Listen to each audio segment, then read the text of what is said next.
This is your first time checking us out. I'm Enrique. And what's your name, man?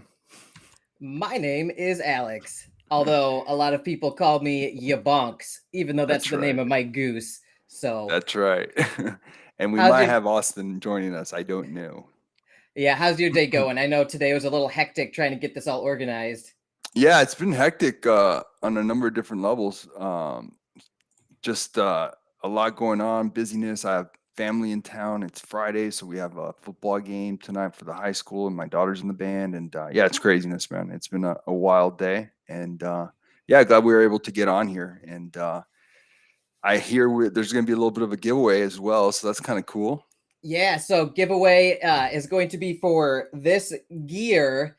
Basically, this is not a sponsored episode, by the way, but the Project Peg Hub sent me a whole bunch of swag, and they're allowing me to give away $100 worth of swag in their merch shop. So that's that could buy a lot of stuff, like all this stuff, basically shirt, hat, mug, polo shirt that you see there if you're trying to be professional. Oh, I didn't even see that. Yeah, Nice.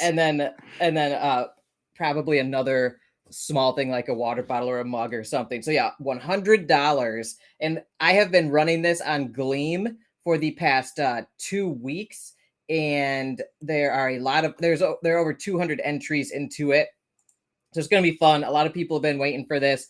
People love free swag, t-shirts and mugs and all that stuff. So it'll be fun. Anyway, it's the Peg Hub merch shop. I think it's like shop.peghub.com. If you haven't signed up for the contest, there is still time, I believe. Check my Twitter page at YaBonks Official and check the pinned post there. And oh, okay, nope. The contest has ended. All right. Officially on Gleam. So if you haven't entered in, that's too bad. But you had 2 weeks to get in there. So if you haven't entered into this one and you missed out, make sure to follow me on Twitter, subscribe to my YouTube channel, be in my join my Telegram channel. Those links are all in the description if you're watching this on my platforms. And then that way you won't miss out when I do giveaways like this. I've got so many giveaways coming as well. So at the end of this show, I'll pick the winners for this one for the $100 of swag. And then I will immediately start up another giveaway. I've got like a pre-send NFT to give away. I know those are hot right now. Oh yeah. I think I've got some bomb money NFTs that I might be able to finagle to do some giveaways with, and those are worth a little bit. And then I've also got an AIMS giveaway I'm going to do at some point, and I've got some other giveaways going, all backlogged. You know how I do, Enrique. I'm always behind. So, Well, is that why you had an all-nighter last night? Because you're always behind? yes, it's just running this business basically single-handedly is a lot. So at nighttime, like I will do live streams and shows and collaborations and videos during the day. And then at night, when I have like silence and peace to myself, I will do like the tech setup, manage like social media, build things out, set up my like studio, configure my camera, figure out all the tech side of being a YouTuber. There's just a lot that goes into it, as you know. Yeah. It can be. It really can be, especially when you're super busy with AMAs and all sorts of stuff, and learning new protocols are also different. It can be a little much. It can be a little Yeah, much. and on top of that, I'm trying to like learn TA trading from you. So like at the same time, I'm trying to keep learning like how to be a better trader. I'm trying to learn the new protocols that everybody's like telling me, oh, you got to check this one out. You got to check that one out. So I'm trying to figure out all these new DeFi protocols at the same time, plus the ones I'm studying for my AMAs and my videos. And then on top of that, you get Traveling. these crazy, you get these, yeah, traveling. I'm going to Dubai with Hydro Whales and Project 79 next week and James Pelton. So I'm like trying to figure out how to be a worldly traveler. And then on top of that, you get rugs and exploits and hacks. So I spent hours last night dealing with this whole BNB smart chain hack, BSC. And so I'm like updating my communities on like 10 different platforms, and everybody's asking me questions, and I'm trying to explain what's happening. And so Alex, we should probably talk about that. Yeah, so because I didn't understand until I think I finally understood it. So they didn't really steal any BNB. They actually minted it out of thin air. They found a vulnerability that allows you to mint out of thin air, correct? I do believe so. Yeah, and it was something I think they like spoofed like the validation of a block and somehow basically created 2 million BNB. Well, they created 1 million BNB out of thin air twice and then was able to pull it off of Binance Smart Chain, at least almost $100 million worth they were able to pull out before they paused the network. Now, I know a lot of people also, I want to talk about pausing the network. Some people say, oh, it's not decentralized, this and that. Well, Yeah. what happened, it's not like CZ has a big red switch that he can push, right? There are still validator nodes that need to be managed. So there are people running these validator nodes, and I think for consensus on Binance Smart Chain, you need 7 of them. 7 of the I think there are at least, I forget, like 44 of them in total right now, but you need 7 of them to all agree on something. But forgive me if my numbers are wrong. Go double check this stuff. It's been a long night, but like you need like 7 of them. So CZ, what he publicly tweets out, "Hey guys, validator people, if you're listening, I need you guys to stop your validator nodes and pause the network." And if he gets enough of them to do this at the same time, then then they can actually pause the network. And you could do the same with Ethereum if you wanted to. You could do the same with any EVM based chain. You just need enough of the validators to agree on something to do something like this. So, and that's, I mean, that happens with when developers like for Ethereum or even Bitcoin, when they come up with like new proposed code, they have to roll that out to all the nodes, and you have to get everybody to agree on the new changes, or at least the majority have to agree in a consensus. So there is some level, and that is decentralized communication and organization, DAO, if you will, and DAO. So there's that level of decentralization on the blockchain with Binance Smart Chain or BNB Chain, and so people, when they make all these memes that CZ can just press a button, it's not like that. He still has to convince the validator. Now, whether those people who own the validator nodes are his employees, Yeah. I'm not First sure. cousins. Yeah. Exactly. So there is probably some level of like centralized control in terms of governance. But in terms of validation of the blocks and everything like that, that's still fully decentralized. That it's so like it is still decentralized, and even Solana. People make jokes about Solana with this because it's like centralization for extra speed and stuff like this. But they're actually pretty decentralized too. I know I'm gonna get shit for this, but they I forget how many they need for a consensus, like 32 validator I'm pretty nodes, sure it is 32. Yeah. I'm pretty something sure. like Yeah. that. Yeah. So I just want to like put out some information out there for people to start. Like, I know a lot of people listening are hardcore DeFi folks and might already know this stuff, but a Yeah. lot And of to the people 11 of them already watching, what's up? Thank you for logging in already. Sorry for the yeah, last minute changes. last minute changes, and I actually didn't send this out yet, so I'm gonna tweet this real quick. Very cool. So Well, tell me, while I'm while sending you these do that, out, what have yeah. you been working on this week?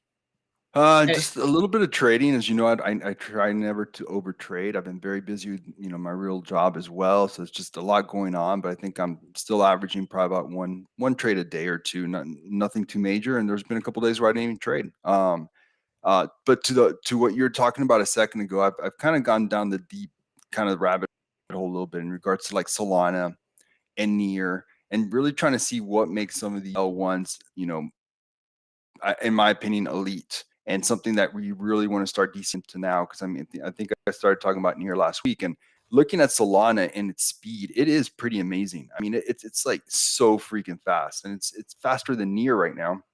Near has the ability to become faster one day if they I guess, accomplish everything that they're trying to do with their sharding. I think it's called night sharding. I can't remember off the top of my head, but I was amazed that even Near is like 200 times faster than Ethereum and cheaper. Like, this technology is ridiculous, Alex. I mean, it's just crazy ridiculous. Yeah. And so it just like made me so much more bullish on it. I'm super bullish on Near. I'm really, really bullish on Near. I think that it has a lot more potential than Ethereum or Solana as far as price action in the next bull run. So I think that's the one I'm trying to load up on the most. So like part of what I make in trading, I'm just trying to like DCA into it and DCA into it. And my goal is to have like 10,000 Near tokens. I'm up to 1,500. I just started this week, but I want to get like so many of those Near tokens because that technology is just ridiculous. The fact that it can make itself like infinitely scalable, like wow, like even I get that, and I'm not very technical. So I'm just really blown away by that technology, and it really makes me wonder where things will be. And if you talked about Solana, so I'm bringing it up.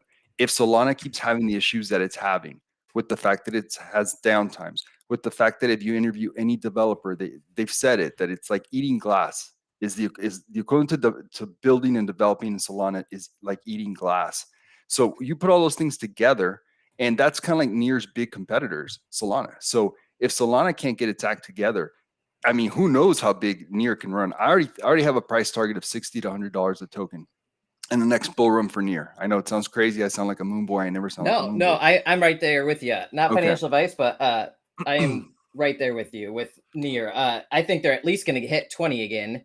So that's what, like 4 or 5x from where they are now. Yeah. And then next Almost bull like run, 5.5. they're probably Yeah. going to surpass that by multiple times. Not financial advice, I'm just guessing, but yeah, 60 I think is a realistic goal in my head. Yeah, for sure. And maybe more. And if they can grab a bunch of the market share from Solana, because Solana can't get its act together, then maybe we can start having a discussion about 100, 150. I mean, Solana got as high as 280. So, Yeah. you know, so why can't Near do half of that? I mean, so I'm just trying to think ahead. Solana has twice the market cap of Near right now, and Solana is actually a top 10.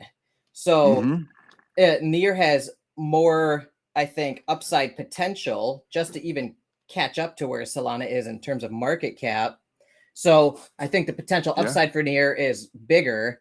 I think I think Solana is gonna, do well as over time as well, especially next bull run. They'll probably hit those same numbers again and surpass them. But in terms of total upside, I think Near will probably be at least twice as much upside. I don't know. I'm guessing. You're the TA guy, but I think both of them are going to be around. I think both of them will. Yeah. I'm not saying it has to be one or the other. Yeah. If you look at both of their communities of developers and like the developers leading the charge, like Solana Labs and like the Near developers, they're all super active, super smart people. I follow a bunch of them on Twitter. They're very sharp, very intelligent. And I learn a lot from them, both Near and Solana. So I love following all these people on Twitter, like all the different people from their developer labs and programs, and just seeing like their takes on these situations. And that's how I learn a lot of stuff about like some of the differences between the different chains, like BNB Smart Chain versus like Solana or Near, because a lot of times the actual developers working on these chains will they'll pipe up and give their 2 cents. And it's funny seeing some of these people who are in the weeds, nose to the grindstone, building these networks out all day, every day for years, chime in and say, okay, you guys, your memes, they might be funny, but they're super inaccurate and incorrect. This is what's actually happening. Yeah, no, to add to your point, so yeah, I think Solana is at 4.5 times Near's fully diluted market cap. So again, another nod to Near there as far as price action. And the other thing was that I think both of them lead the way as far as protocols that have gotten the most VC money after they launched. So that's a big thing as well, right? Because they want to get that money back. They want to see profits from that money, right? The VC. So they're going to market the hell out of it. So that there's going to be a huge marketing campaign for both of those come the next bull run because of that. So it's like all these things just add up to where I think you're going to see a lot of Near and Solana in all the marketing, all the big YouTube channels, all that kind of stuff. And I think it's going to be very, very fun to see that. But it's just going to be so hard not to sell when you're like it hits 10, right? And you're like, well, it hit 10, that's psychological. Maybe I should sell some now. When we hit 15, that's when you really have to battle yourself and just like have the end in mind. Or if you want to take profits, whatever, to everyone it's different. But for me, I want to ride all my near tokens all as high up, at least 60. That's gonna be my goal. So we'll see. We'll see. Yeah, and I gotta put on my normal hat. Yeah, you look weird with not your normal hat. I know. I love my normal hat. No offense, the Peg Hub hat's very nice, and so whoever wins this giveaway is gonna enjoy it. But at the same time, I love my hat.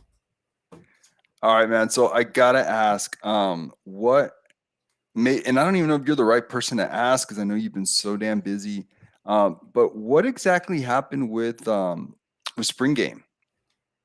Dude, good question.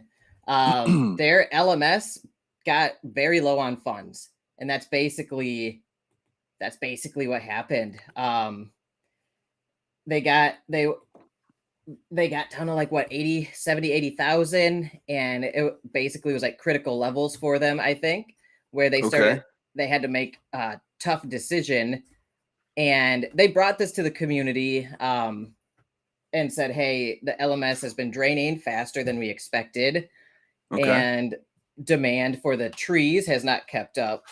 So like people were still buying the trees, but just not at the rate that they were burning funds in terms of development and the emissions. So like the whole thing was to raise development funds for that mobile game, which they did. They raised enough funds to keep working on it, and they're still building it out.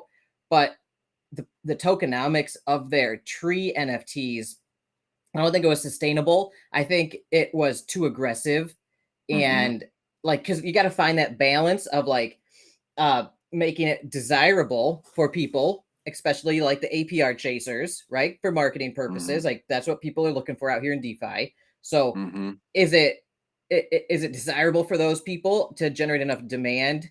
And you have to balance that with sustainability. Is it sustainable beyond, like, is it sustainable for the length of the runway that you think you'll need to develop your product and utility to then transition to the next phase of your business, which is their play to earn mobile app?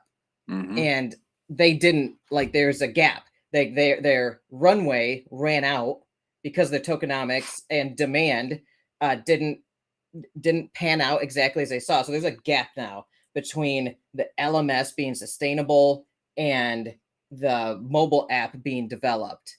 So they've got to span that gap, and it's just a PR nightmare. Obviously, like people are mad, people are pissed, people are thinking they lost their entire investments. Not investments, their entire experimental. There you go. Their experiment. They lost the tokens that they threw into this experiment.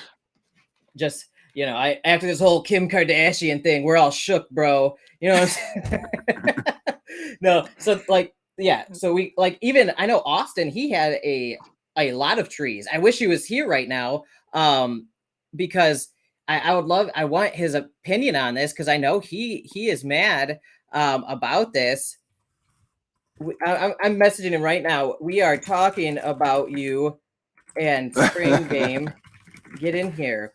So yeah, I think Austin might be on another live stream right now, or another show or something. I think so, yeah. Or might be recording a video, but yeah. So he had bought a lot of trees recently, and because he's all about the LMS systems, like with Horde and everything, and and he's pretty diversified, right? So he's got a little bit, he's got tokens everywhere. He has been doing this for a while. He's built up his DeFi portfolio. Plus he's got like real estate, and he's doing all this other stuff too.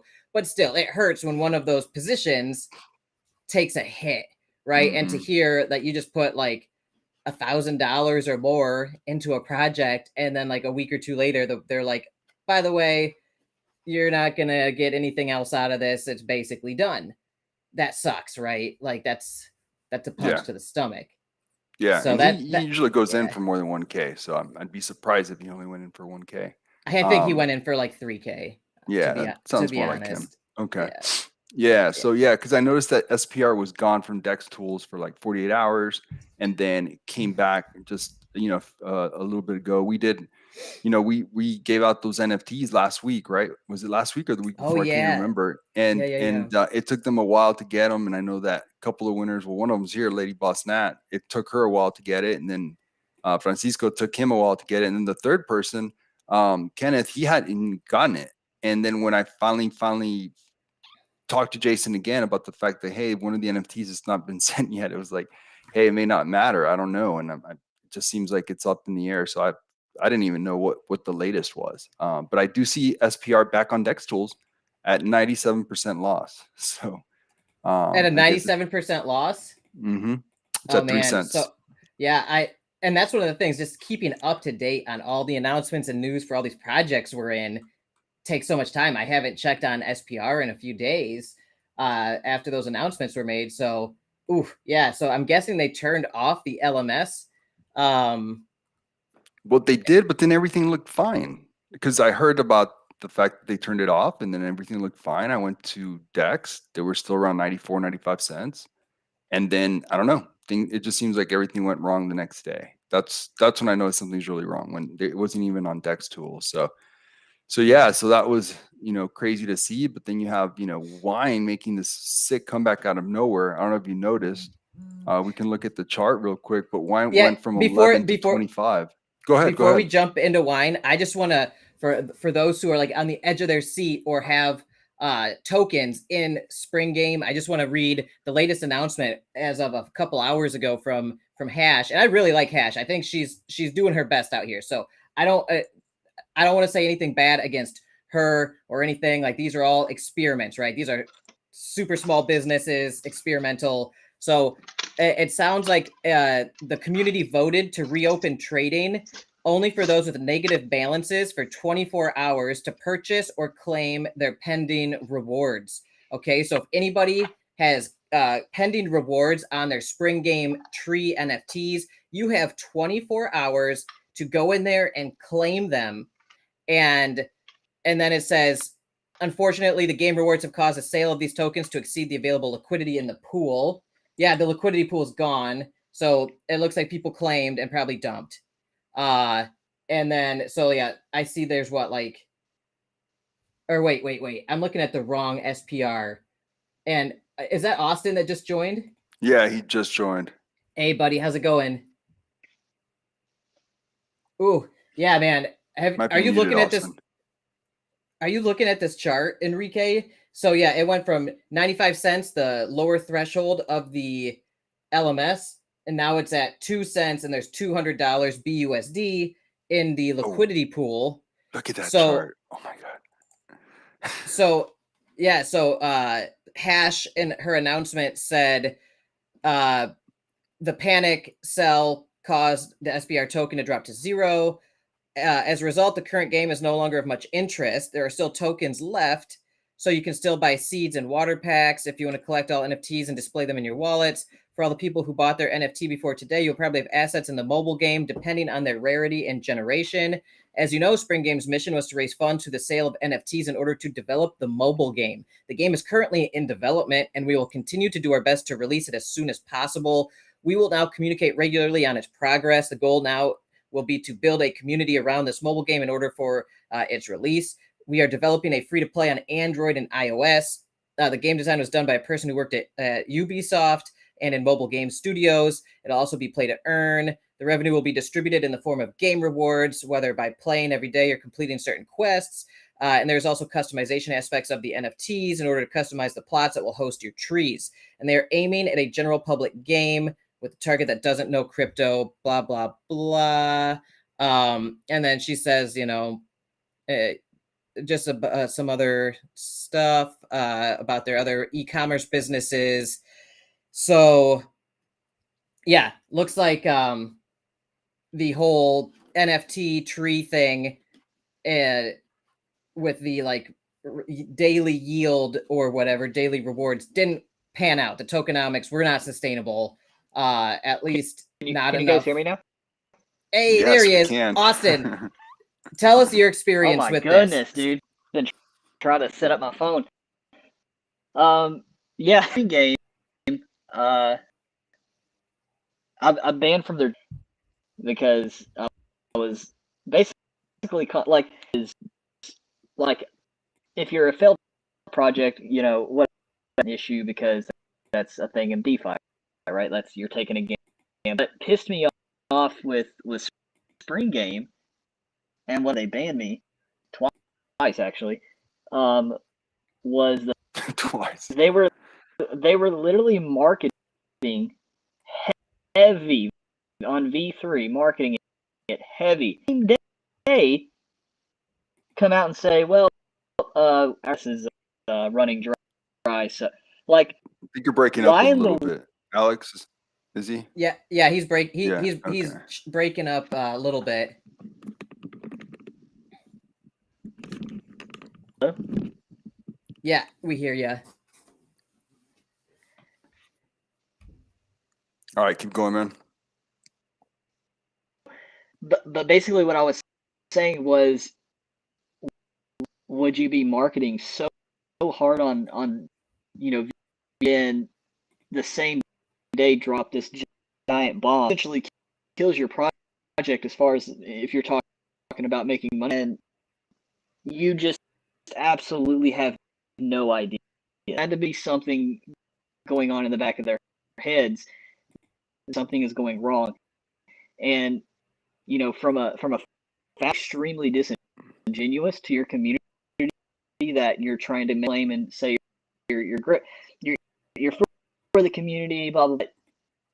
In the same time, you're stabbing them in the back when of junk essentially, but saying, hey, this is like V3, right? Like you need to come in here, right? And then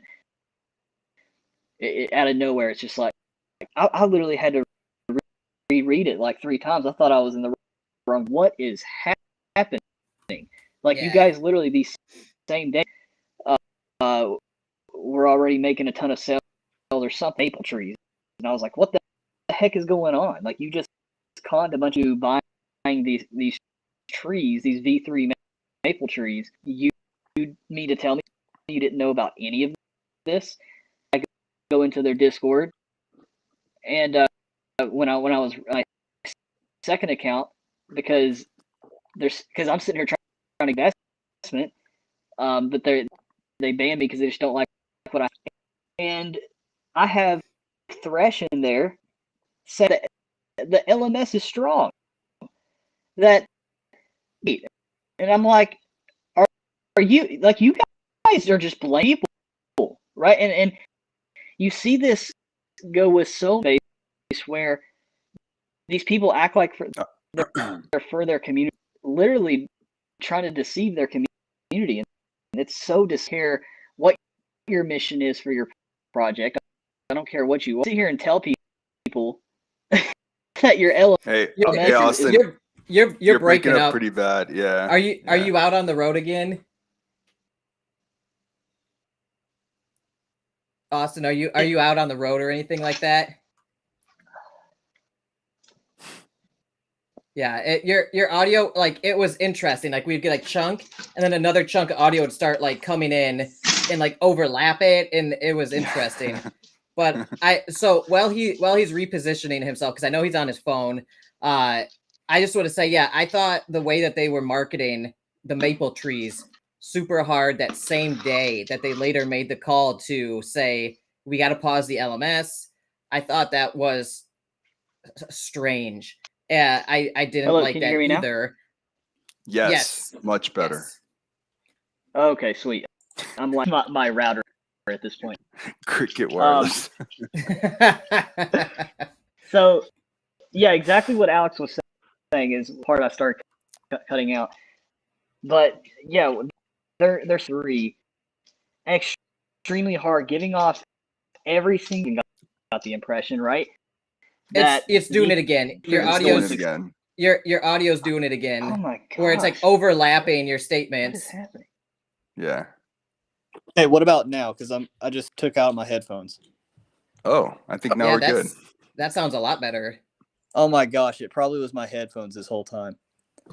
Yeah. Austin, get off your phone. I'm sorry, I can't.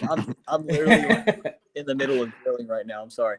But when it came to them marketing this V3 super hard, making it look like it's the most successful, launch ever, successful sell, and then they just dropped this bomb on the community.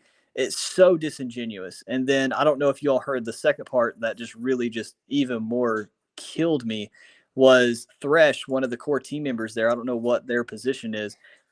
They're telling people in their Discord. He's the CTO. He's their CTO. Okay, well, the CTO, which is even now that you say that, even more dangerous and even more concerning, is telling the people in the Discord that LM is strong, that the LMS is strong, that it is strong.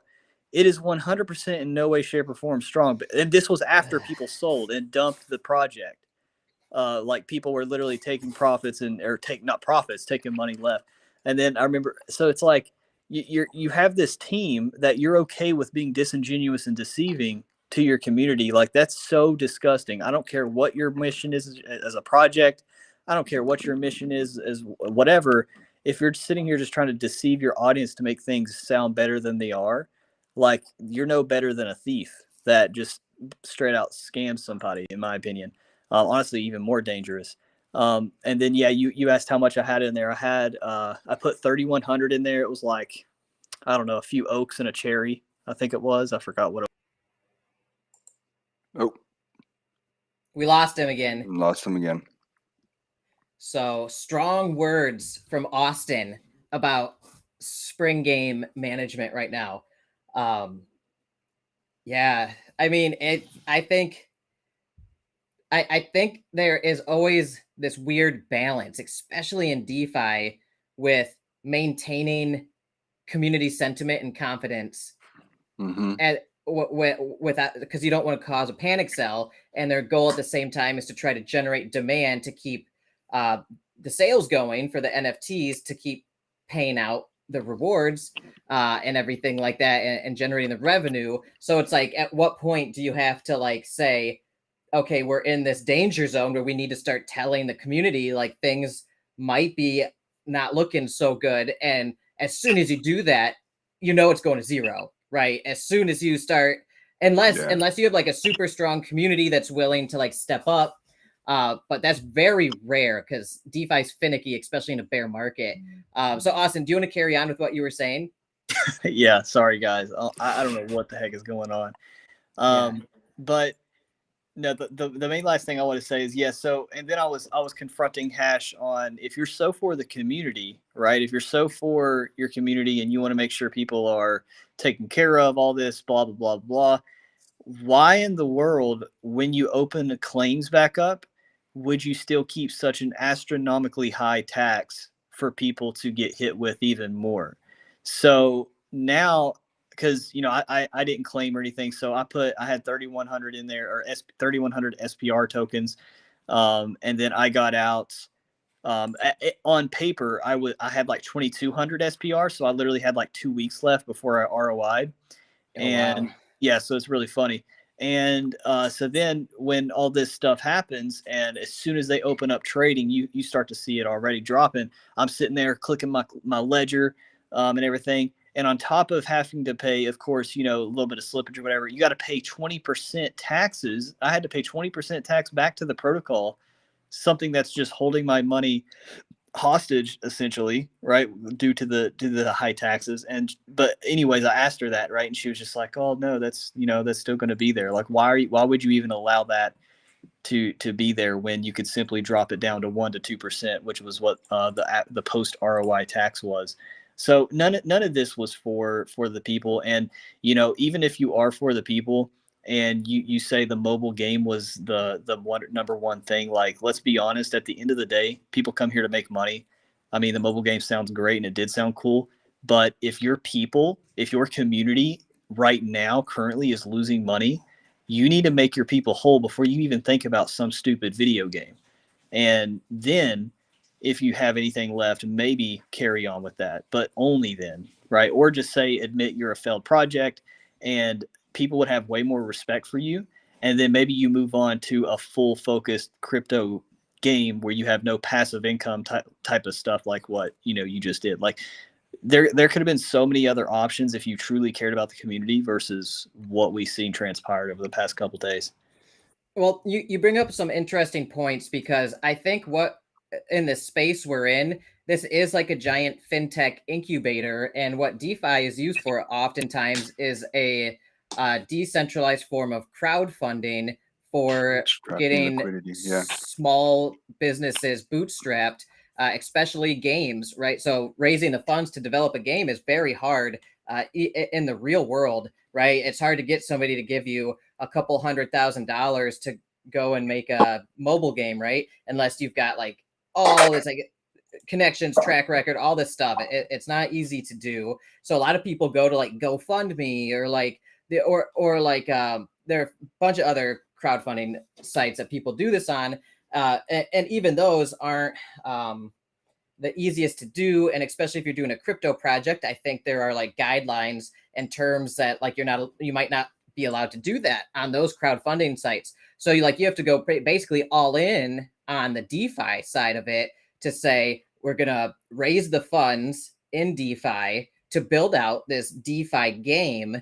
Now, the correct way to do that, I don't know. And I think having the tokenomics they did to do that crowdfunding was not sustainable. And then I think how they handled it, I think they mismanaged the PR side of things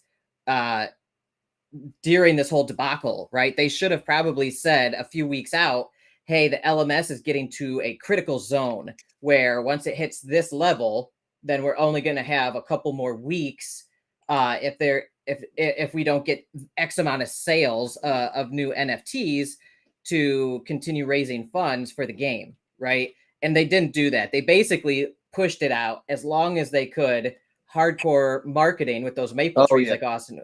And then as soon as they hit their like their point of no return, basically, that's when they made the announcement, hey guys, it didn't work. Sorry.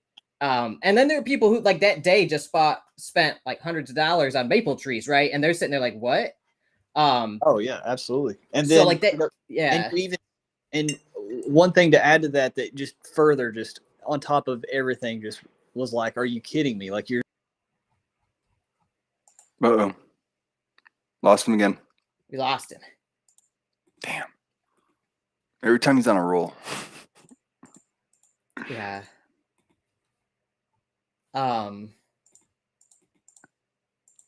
Yeah, he might have to go. So, yeah, we lost him. Okay.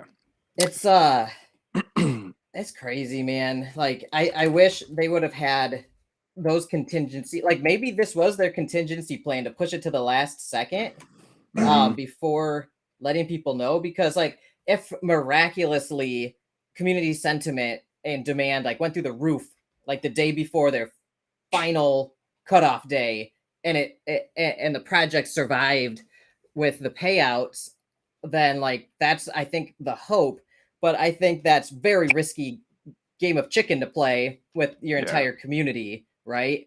And especially new players and new participants in the project that you're marketing those trees to still.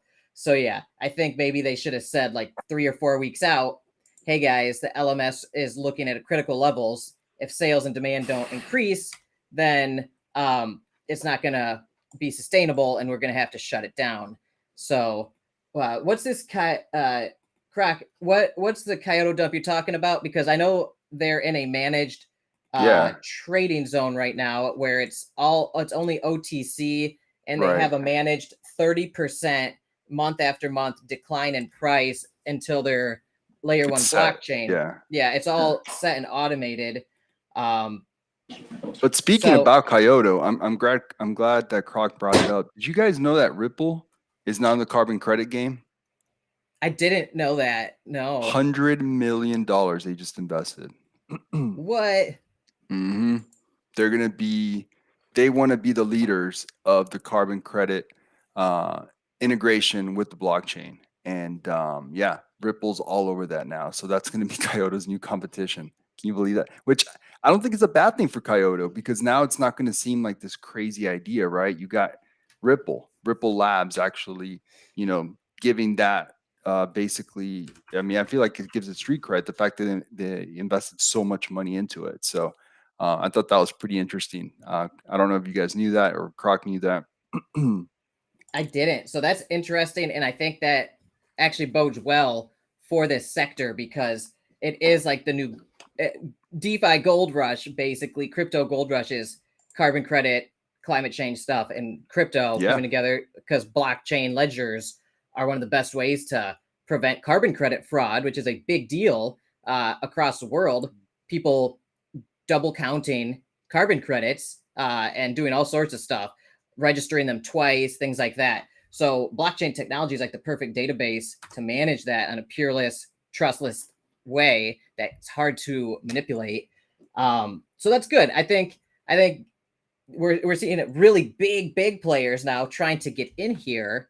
And like Kyoto, I know has a lot of really big partnerships locked down already. Huge. So that's good because now this is going to be in the headlines. And when people start looking around for what that means, carbon credits on the blockchain, they're going to see things like Kyoto, and they're going to be like, oh, wait, these guys are already almost there, right? Like they've been building and they've got their timelines all set and everything.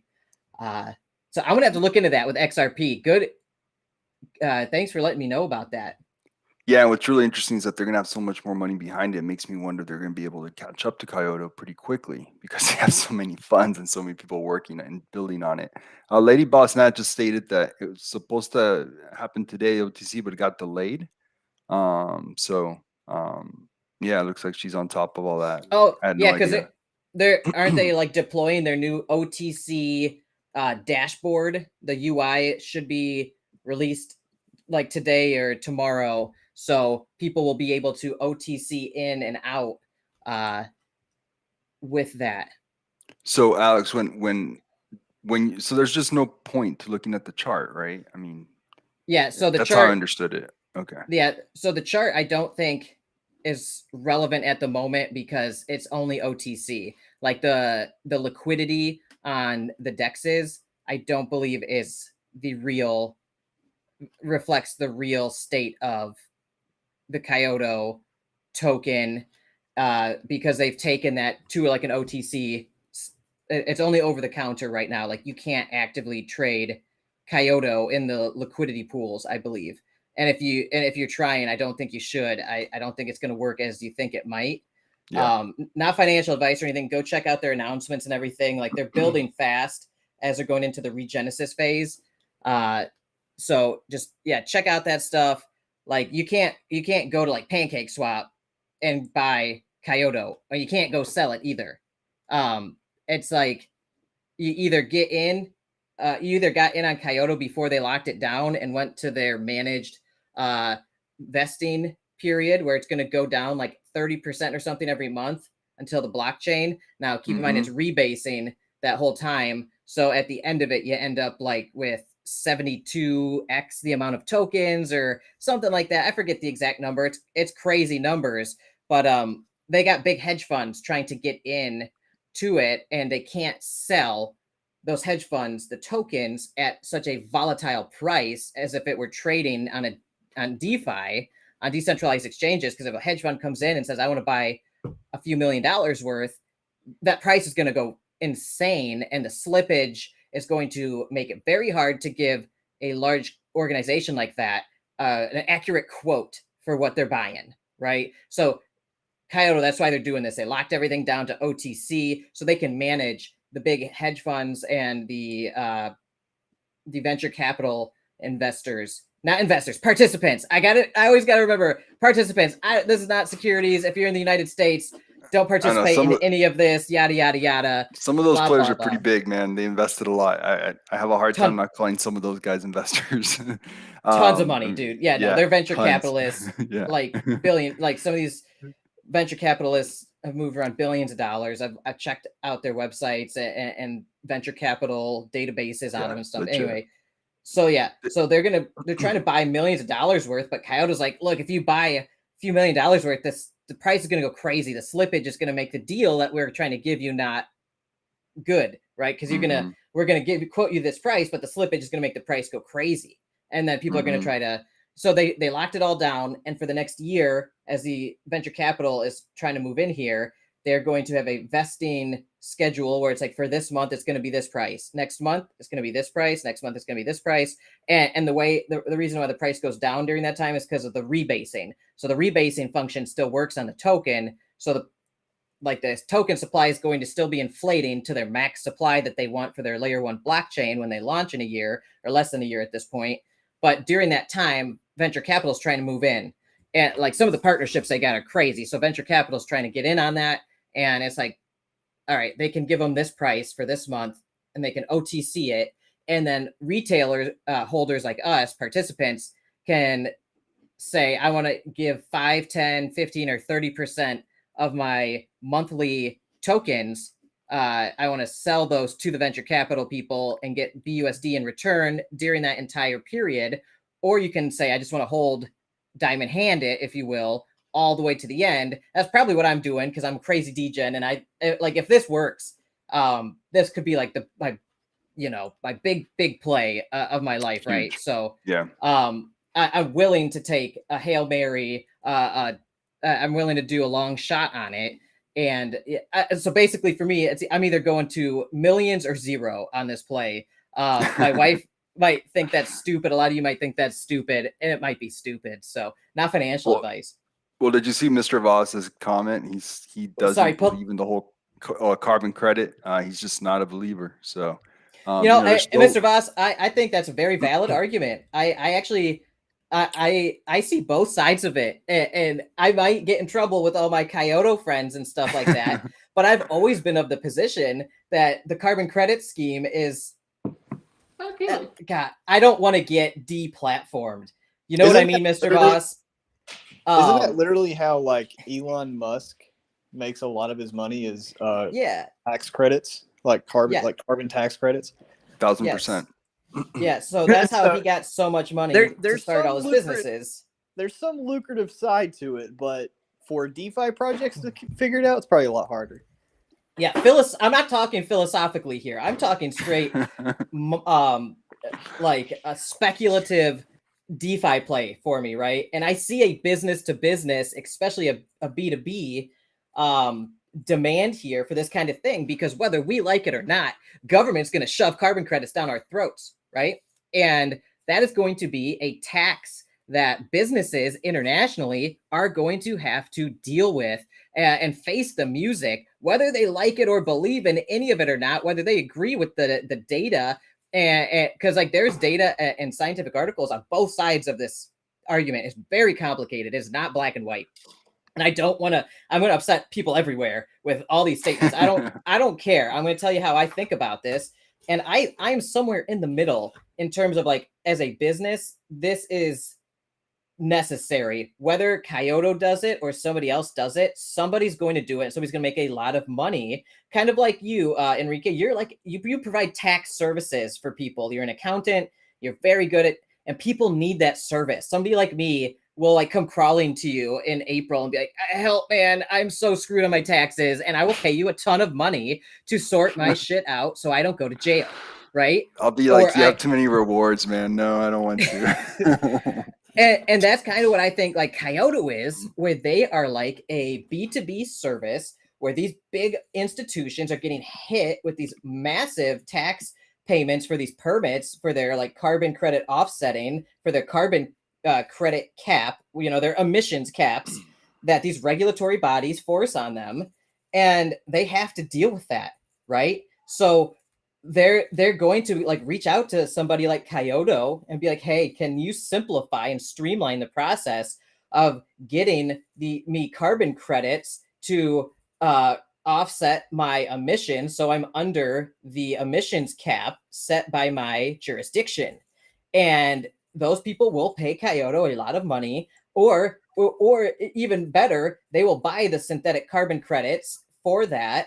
And just as part of like the inherent like structure of the tokenomics and of the Kyoto business, they will actually get a deal on these carbon credits. So like the businesses will actually get these cheaper than if they were to go through traditional routes. It'll be simplified. They're not going to have to pay somebody to manage this full time on their company. They'll be able to just basically make a deal with Kyoto, go to the marketplace, buy what they need, walk away, boom, their offsets are done. And then Kyoto basically, the real nice thing is Kyoto's allowing big organizations like that to stake liquidity and become liquidity providers for their carbon credit marketplaces on these DeFi DEXs they're building. So big players are going to put down millions of dollars in liquidity for these DEXs, and in return, they are going to get carbon credits at a discount. So all of a sudden, these people, they stake liquidity for 5 years, and at the end of that 5 years, when they unstake, all their carbon credit emission costs, all their carbon credit offsets costs are paid for just from the liquidity farming.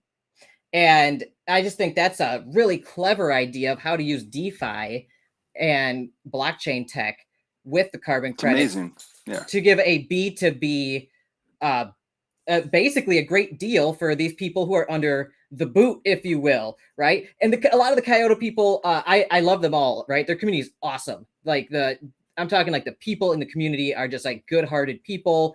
And a lot of them are along the lines of like, we're doing this to save the planet and all that. There is that benefit to where this allows certain organizations to be totally funded by carbon credit generation just from planting trees. And that's what I think is the cool, like the other side of that coin, like the silver lining behind super intense government regulatory like pressure and control over our lives, which I think is scary. I think scary. I'm trying to look for a silver lining to that future instead of being totally dystopian about it and just saying, okay, well, this will allow reforestation groups to actually have sustainable business models where they can then sell the carbon credits that they generate just from planting trees, just for the sake of planting trees, really. So they can reforest the planet basically and get paid for it and sell those carbon credits to somebody like Kyoto and the Kyoto marketplace. So it's like it creates a revenue stream for reforestation projects and other things like renewables and environment cleanup, crap like that. I don't mean that. I don't mean to minimize any of that work by saying crap like that, right? I mean, right. That's good stuff, right? I believe in planting more trees. We're cutting them down like crazy. So those people get revenue. The B2B people who are under the pressure from regulatory agencies get a discount on these like government enforced taxes from like a global governing body, the UN. So I think Kyoto is like a necessary piece of that can kind of benefit both sides of it. And I think personally, I think I can make money on this. And that's where I'm looking at. Like, I'm just sitting here like, I am carbon negative, basically, I think, in my lifestyle. I live out on a farm. I grow a lot of my own food. I have permaculture things going. I never leave. I barely drive around. I do everything on the internet. I barely use electricity. So like, I'm not concerned about any of that. And I know I'm eventually going to get hit with personal tax, carbon credit taxes. And I'll be pissed about it and all that. And hopefully the millions that I make off Kyoto will offset that pain. Now, blah, blah, blah. I don't know if that's going to happen. I'm just saying I'm personally bullish on it as a business. So, Mr. Voss, thank you for triggering all of that in my brain. Look at you started, Mr. Voss. Yeah, what have you done? No, those are all great points. And I think Nate hit on something that's been all over the headlines lately in regards to the CBDCs. That's really, really concerning. Absolutely. Yeah. I mean, that concerns me so much more, really. But the two can be tied into it for sure, right? And, you know, the scariest example I saw was, hey, you already took one trip to one beach. So sorry, you can't take another trip to another beach because, you know, you already used up all your carbon credits for the year. And the fact that they can monitor your spending with the CBDCs like that, that's dystopian. I mean, that's just horrible. That's terrifying. Yeah, the CBDCs, I think, are a terrible thing. Honestly, I think digital currencies are actually I think they're extremely dangerous. I think digital currencies, especially centralized digital currencies, are going to be a nightmare for the majority of the human population. In the long run, whether they realize it or not. Yeah, so bad people will take advantage of that. People with special interests will take advantage of that. It's almost it's just inevitable that bad will happen. It's going to be, I mean, they're going to be able to track every single thing you do. They already can to an extent with like our banking systems and credit card companies and all that, but it's going to be on a whole nother level where like, especially like people like, oh, go cashless. That's terrifying. Don't go cashless. Cashless is a form of like a little bit of decentralization for us where I can literally go buy something from my neighbor and not have to like, you know, go to jail over it, right? Like yeah, I can. It's crazy, man. Yeah, and same with like gold and silver and like, you know, basic. I mean, it's going to force people to go back to some kind of like bartering of commodities with their neighbors to an extent. And I don't know. I think it's all dangerous stuff. I do have a dystopian outset. You might call me a conspiracy theorist. I hope it turns out well, but you know, people in power, especially in politics, they generally like to have more power, and the whole CBDC thing gives them like infinite power, almost power we can't even imagine in terms of controlling us and our daily lives, and takes away all of our privacy, right? So that being said, it is a necessary evil to have organizations that kind of help ease that pain, if you will. So from that side of the coin, that's a part of this, right? Like if you're getting hit with these carbon credits, taxes, you're going to be looking for some way to get help, right? To offset your tax burden, so you can maintain your business and keep supporting yourself and your family and your employees. And you're going to look for anybody who can save you that money. And that's why I think Kyoto Protocol is a cool business in terms of being able to provide a little bit of that relief on both sides of the coin. So it's a necessary business service that they are kind of having a first mover advantage on. And that's why I think I can make money there. But it opens up, obviously, this huge topic. Kurt says, I call you a gooseist. I've never heard that word before. I guess it's because I am a man who very much loves my rescue goose, Bonks. He's my best friend. So yes, I'm a gooseist to the max. Got it. Got it. So I think we covered Kyoto pretty good there, probably more than we thought we would. But that's going to be all sorts of interesting to see how it plays out. And the CBDC thing. I mean, we can talk about this all day. I mean, what if it gets to the point where they embed in the technology the fact that, okay, so someone sent you $100, but we know that last year you made X amount. So of that $100, we're going to embed it in the CBDC. So you only get 91 of those $100 because your tax rate should be about 9% the next year. Dude, think about that. Nope, not happening, right? Like, because, you know, that way they don't have to wait for their money till the next tax season. They can just get their money up front. It's scary, dude. There's just it's limitless to where that can go. So pretty concerned about that, but I guess we're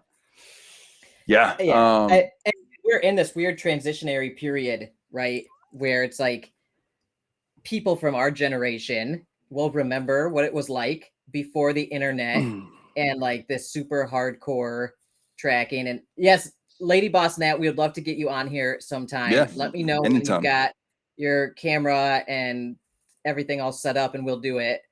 Or they don't like what you wrote on Facebook and they turn your grocery spending off. And that's one of the reasons why I'm so nervous to talk about these things publicly, because I have a family. I run a nonprofit. I am at like the mercy of my government, as much as that sucks. I consider myself someone who follows a lot of libertarian ideologies. I don't associate with any political party, by the way. I see pros and cons to all of them, but I think people are corruptible. So I don't trust in any party. Yeah. I trust in God and myself, right? But I think a lot of the libertarian ideologies make sense for me, like smaller government, less taxes, sound money, things like that. And I think we are getting away from the smaller government and the sound money to an extreme level these days. And if you talk about it, there's censorship is very real, and deplatforming and social credit scores are very real and being implemented and prototyped in China and test driven in China. And as we've seen, they've got a social credit score, right? You say the wrong thing about your government, you're in hot water. That's scary to me. Well, you say the wrong thing here, right? On YouTube, it hurts the video. It can hurt everything about it. It hurts your business, like, yeah. No, it's legitimate. It's a legitimate concern for sure. So yeah, I mean, we will see where all that goes. Don't deplatform me, please. I just got my YouTube channel's grown fast. Please don't deplatform me. Yeah, that would not be good. All right, so a little change of pace. I don't know if you guys, we have 18 watching right now. Thanks so much for watching, but if there's a certain project or chart or something that you want us to take a look at, let us know. Alex, I just wanted to cover something really, really interesting that's been happening with Bitcoin basically today. Looks like we're going to be closing. What time is it? We're 2 hours away from the close, and we're going to be closing below that 19,900 number that's so important. So that's not great. CME futures, I think, closed 7 minutes ago. So definitely closed under that number. So not to be Mr. Debbie Downer, but that statistically from a technical analysis perspective means we're headed down to test new lows. And unfortunately, 19K is probably inevitable at this point. At some point in time, maybe we'll have, some weird little weekend of low liquidity where everything goes up during the weekend. But when CME futures opens up again, you got to think sometime next week we're going to be at 19K. And then the markets just looked all sorts of crazy. I noticed Tesla's down to like 220 now, which is insane, especially considering that they still have a backlog on orders. Now, I know at some point they did a stock split. I remember they were over like $1,000, and then didn't they do a stock split at some point? I think they've done 2 of them. Yeah, but they did one within the 12 months. I'm pretty sure they did. Yeah, and I think it was their second one. So in relation to their like all-time high, factoring in stock splits, do you know how they're performing? Because I know comparing just the prices can get confusing after the stock splits, right? Yeah, I think that's a really good question. I don't know the answer off the top of my head, but I think they're still performing okay. Let's go, Brando just said 1990. Poop. It's just hey, what's up, Brando? Level. Hey, Brando, I'm gonna call you later. I haven't talked to you in a few days. Let's do a call. Yeah, man. So if you look at like the all-time, if you look at like Google or something, I think it does factor in the new price structuring. So if you go to all-time chart, like it's still looking very good. Like they're probably at only a quarter to 30%, like 35% of their all-time high. Once you factor in all that stuff, they're almost down 50%. So they're probably in that 40% range from their all-time high, which isn't so bad considering when we're dealing in crypto and everything's down like 90+% in this bear market. Tesla's doing pretty good. And also I think last year, their sales for cars was up 47%, whereas every other car manufacturer was actually in the negative for the amount of sales, I think. So I think Honda was like in the worst of the popular ones. They were down 48 or 49%, and this is year over year. So this was like from like last year to like this year, Honda was down like 48% on sales, where Tesla was up like 37, 38%. And like the next best one was like, I forget, one of them was down 1% on sales, maybe. And then like, I know Ford was down only a couple percent, and BMW was down like 6%. And those were the good performing ones, right? But Tesla was up 37% sales year from the previous year. So I think Tesla is going to do awesome, especially with everything we just talked about. It is trending, the whole climate change, carbon credit, renewables thing. Whether you believe in, because a lot of people will be like, well, the cost and the carbon emitted to harvest the precious metals and the materials to build those batteries and those solar panels and all that stuff and that infrastructure actually costs more than just using like a gas-powered vehicle in the long run. So if you're looking at it from like a macro perspective, right now maybe maybe fossil fuels. I'm gonna get massacred for saying this. Might be a more environmentally friendly at the current point in time with our technology, but we're at that tipping point, and there needs to be some kind of like smooth transition so it's not jolting to the quality of life of people all over the world and our pockets, right? Well, that's where we're headed. so I think Tesla though is as a company positioned well to capitalize on that transition, and that's why people have made a ton of money on them over the past few years, and I think it's going to keep going, especially as they release their semi trucks. Have you seen their electric semi trucks, Enrique? I have. They're nice. Crazy, dude. Yeah, they're going to change everything. Cool. They're going to change everything because shipping costs of everything is crazy, and if they can pull off truly electric semi trucks that can go uphill and not lose speed while towing thousands of pounds and can go 0 to 60 in 20 seconds, carrying thousands of pounds, that's going to be a game changer. I think they are actually hitting numbers that start making sense for the gasoline and the diesel comparison, where the electric semi truck from Tesla is supposedly going to cost 2.5 times less per mile than gas or diesel. And if they actually pull that off, that could really be a significant practical game changer. But we would also have to then go back and factor in the materials, the cost of all that, and get a real picture on it, of the full picture. But anyway, I think Tesla, because of all that, is going to do really well over the next few years. I also think they're the golden boy of the government. I think they have been chosen to lead this charge, which is why they got so much funding from the government over the past few years to start all their businesses. Yeah, so long calls on Tesla. Not financial advice, but if I had a ton of money, I'd probably throw some 2-year leaps into Tesla. Yeah. No, I think it'll be fine. Thanks, Nate. Long term. Yeah, there you go. It's crazy. You guys subscribe to you yet. No, I think Tesla will be just fine. It'll probably get that 208 level. Looks like very nice support, and I think long term this will be fine. So I think Tesla will be in fine shape. And I think you're right, Alex. It looks like this chart does take into account the stock split, because I know that it was in the thousands at one point. So yeah, this takes it into consideration for sure. And like you said, it looks like it's about 40% off the highs. Yeah, you're pretty dead on. Yeah, and I make electric cars with a battery attached as you lease them. No wait. That's actually, I think that's a great idea, Nate. Yeah. Yeah, well, think about the wait times we saw in California last week. It was crazy. Yeah, see, and that's another that's another thing that we have to consider is like the range, right? Like electric vehicles still are limited by the range, and even if they put solar panels across the top and everything like that, that's going to be peanuts for the electricity that's going to consume to move that. Yeah, like from what I understand, unless you have the best Tesla model, you can't make it straight from Austin to Houston, which is about 2.5 hour drive. You would have to get electricity somewhere, right? Or power, whatever. I guess it is electricity. You would have to get it somewhere, and that's 2.5 hours.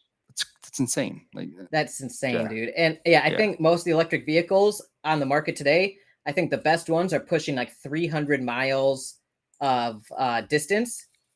And depending on your driving style and conditions, highway versus whatever, stopping and starting in a city, it's different. But I agree. People need to know all of these things, and your location is very important if you're deciding whether you want to buy an electric vehicle or not. Because if you're in a place that doesn't have a lot of places to go charge up, it could be a very bad time for you. But if you're in like some trendy place and you only drive down the road to go to work and back into the grocery store, and you've got like electric vehicle charging stations everywhere, maybe it makes sense for you in that situation. Like if you're in LA or Austin, something like that. But if you're like me out in the country and like the nearest gas station is like many miles away, I'm gasoline or diesel all day, and it's going to be a hard sell for me. I wouldn't be getting electric unless I unless the technology really drastically increases. And less expensive, right? Because if you have to get a new engine, it's like $35K. Like, and you're gonna have to get a new engine at some point if you plan to have that car for longer than, like, 6 years. It's I don't know, it's a lot. It doesn't seem very conducive to everyone, middle class, lower class, like, yeah, I don't know. They repair need to step that up. Repair costs on like the fuel cell systems is insane. I actually, right out of college, I was computer science, electrical engineering, and I was all about renewable energy and all this stuff, and the technology was so cool, and I could do all the circuitry like from my engineering classes, so I was all super into that stuff. But I wasn't really very practical minded in terms of money at that time, and I probably still am not, as you all know. But I can recognize some of this stuff now, where that electric vehicle or that hybrid I bought was probably a bad idea. I paid it off, and it's paid itself off, like blah blah blah. But it's got a bad fuel cell. One of the fuel cells is bad, and in order to replace it, it would cost $3,600, which is quite a bit more than I think my car is currently worth. It's a 2008 Honda hybrid, right? So man, I really wish I would have just bought like a beater truck or just a regular Honda Civic or a Honda Accord that uses gasoline. But maybe in the next few years, though, it does start making sense practically. But at like Brando's saying, right now, it's still practically, pragmatically might not make sense. No. If you're looking at just like dollars and logistics and capabilities. But if you're in the right place, it could make sense, especially if you drive that car for 15 years and you're driving to work and back in your grocery store and you're not taking road trips across the country. It might make sense for you in that case. But in my situation here in rural Florida, no way, dude. I'm a country bumpkin. I need a 1991 Ford F-150 with an engine that won't quit, right? Like, no, PegHub is still going. Brando, you must have joined late. I'm doing a giveaway. This is not a sponsored video, by the way, but they did give me swag to give away. So this is going down, Brando. You said you're going to give your bomb money sweatshirt up for the giveaway. So I am just repping what I am going to be giving away at the end of this live stream. So if you're watching, you can win $100 to the shop.peghub.com merch store. They got shirts, mugs, hats, water bottles, duffel bags, all sorts of stuff. Brando said he'll throw in his bomb money sweatshirt if you're willing to give me your home address. Talk about decentralized. Give me your home address and your name, and I will give it to this guy named Brando who doesn't wear a shirt on his live streams, and he will send you something in the mail. That sounds perfect. Yeah, I love doing this, man. This is fun. I love giving away stuff like this. So Brando's all over it. Brando needs a win.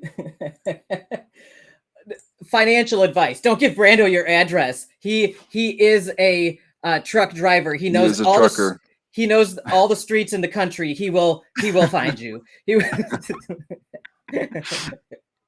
Oh man! Oh, yes, can you put Kurt's comment on to his nuclear engine comment? Do you see that one? I'll find it. I thought it was pretty funny. How did I miss that?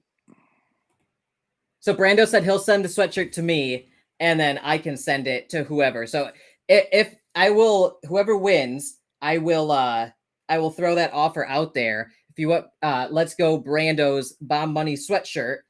I will send that to you as well in the mail. So if you want to enter, go to my Twitter page. It's the pinned tweet at the top of my Twitter profile. And my Twitter profile is @YaBonks official. Oh, the contest is technically closed right now. Let me see if I can open it, because Kurt, you're the first person to say that during this. So let me see if I can actually turn it back on somehow for another like few minutes. Let me say 7:30 p.m. my time. So here we go. Let's see if this works. All right, for anybody listening, the swag giveaway contest, and this is like a super nice shirt. Actually, I really like this shirt. And this mug, I've been doing, if you've been watching my videos over the past 2 weeks, I've drank out of nothing but this mug. It's just like a gigantic, like, I don't have like tiny hands. This is a monster mug. Like, this is like a big old cup. It's open again. So the giveaway contest is open for another 70 minutes or until we do the giveaway. So once we do this giveaway, it will be closed, whether that's in the next 70 minutes or not. Yeah, I got a haircut, Brando. What's going on? I'm going to Dubai. So Dubai I got a haircut. Yeah, I gotta look fancy. Gotta look sharp in Dubai. Yeah. I'm gonna be wheeling and dealing with all the sheiks over there, all the oil moguls, and I'm gonna be needing to make crypto video deals on the fly. So I gotta look sharp for them. No, I don't know. I'm also gonna be meeting a bunch of cool people over there, so I didn't want to look like a total bum. So my wife cut my hair last night. Bless her soul. So are you there during the conference? Because yes. I know it already started. Okay, so it's no. That's conference. A different there are multiple conferences. So this week it's a different conference, and next week when I'm going to be there, or like the following week, I think the 18th, 19th, and 20th, there is the World Blockchain Summit in Dubai, which is a completely separate event from what's happening right now. You're probably seeing people posting things like, I know Seifu like posting a bunch of stuff with like Brian Legend being like one of the keynote speakers and all that stuff. That's a different. They won an award. They won an award for the most innovative blockchain, new blockchain. They are also the main sponsor of that event. So I don't know if there's a correlation there or not. I'm just saying, take all that with a grain of salt. Do your own research on all this stuff. But good for them. I think that's great marketing for Seifu, right? I'm just saying, if your chart looks like this and you're winning awards, okay. Yeah. Well, also, I mean, you got to factor in the rebasing. Like we need to come up with the technology. We need to spend time developing like a chart that factors out rebasing and shows like the value. Sure. But I don't know how we would do that, but that would be a cool project to undertake. I'm actually going to probably meet Brian Legend. So they are sponsoring the World Blockchain Summit in Dubai as well. So they're sponsoring today's episode. So thank you, Safe. No, just kidding. No, they are not. All right. Nobody is sponsoring, even though I'm decked out in Peg Hub gear. Nobody is sponsoring this episode. I just want to show people what they could win at the end of this giveaway I'm doing. But yeah, so Brian Legend will actually, Seifu is one of the premium sponsors at the World Blockchain Summit that I am going to with James Pelton, Drew Wolfer, and the Hydro Whales Project 79 team. We're going to be there. I'm going to bring my camera. I'm going to record everything. If I see Brian Legend there, I am going to go up to him, give him a hug in front of all you. When I have my camera and I'm going to try to hug Brian Legend, I hear he's like 6'8" or something like that. It is going to be hilarious because I am even taller than that. So it's going to be like two giants meeting in real life. How tall are you? Yes. No clue. Taller than Brian Legend, I'll tell you that. No. Yeah. I didn't see that coming. Yeah. Taller than 6'8". That's why I said this mug is gigantic. You're taller than 6'8". Holy crap. I'm just kidding. I'm not. I'm so bad at I can't let that go on. But I'm not. It'll be funny though, because I guess he is super tall. I don't think Krog bought it for 1 second. No, I am average height, so it will be funny though. I told somebody I'm going to give him Brian Legend a hug, and like it'll be funny. I don't even know if I'd have like a selfie stick that'll get both of us in the frame. It'll be like Michael Hart meeting Shaq. You know what I'm saying? Are you taller than 5'10"? Kevin Hart meeting Shaq. So one of my community members sent me a picture. My buddy Crypto Mark sent me a picture of Kevin Hart hugging Shaq, and it's probably gonna look like that. Yeah, that's more accurate, Rad. That's so funny. Dude, it's gonna be a blast though. Like I'm not Oh, holding any awesome. Seifu right now. I made a couple bucks on them early on in the rebasing mania, the positive rebasing mania that was going on. Mm-hmm. And I made a couple bucks on that, but I didn't go back into it. I have a bunch of community members though that are like so deep in profits on Seifu, it's crazy. Like I got some whales in my community that have made many tens of thousands of dollars Amazing. getting in early and just like holding and selling little bits at a time, even with that price drop. So regardless, like, yeah, the price looks terrible and Brian Legend is a character and there's some like, you know, theories I going like. I on like him. around He's things. entertaining. Yeah, he's entertaining. Yeah, I think he's a funny guy. I DM him sometimes just out of the blue, just to like be like, hey, how are things going with you guys, with your community and your project, blah blah blah, or like, what are your thoughts on this? I've reached out to him a few times just out of curiosity, and he's always been very friendly to me, and he's funny. He says some funny ass shit, dude, that like catches me out off guard. I'm like, wait, what? What did you just say to me? Like, so he's a character, man. I hope everything goes well for the Seifu community, for their sake. I hope everything goes well with Seifu because I have a lot of friends in it. Mm-hmm. So I hope everything works out for them, and I'm gonna meet them next week or the following week in Dubai, and I will try to post something for all you guys, some YouTube shorts, or I'll try to live stream my meeting with Brian if I get the chance. It's gonna be fun, man. Make sure to help strategically around his man parts. You're gonna have to donate a lot of money to my animal sanctuary to see that. All right, you know what I'm saying? I just answered Brando's question. Yes, short Lunacy. It's You have an open short on that, right now? Mm-hmm.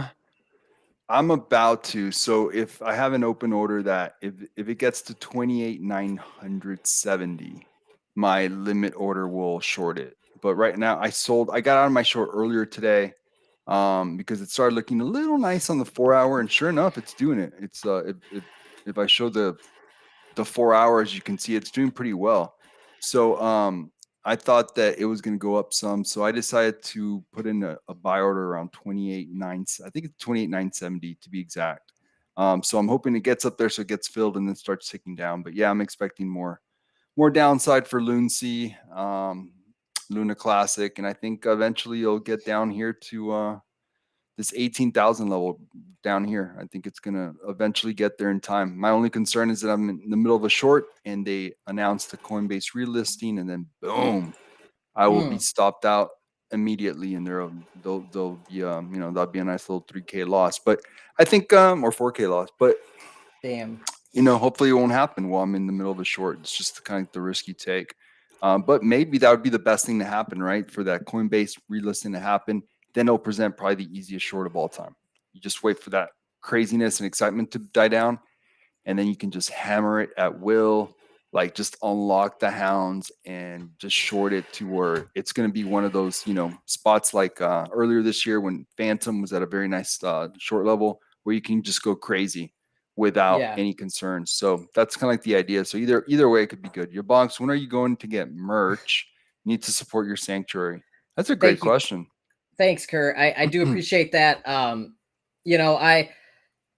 So Lady Boss Nat, you guys all probably know her. She's awesome, and I've been friends with her for months now out here. She actually runs a merch like store in real life, and like so they do like really premium, high quality stuff. Like they probably could do stuff like this no problem.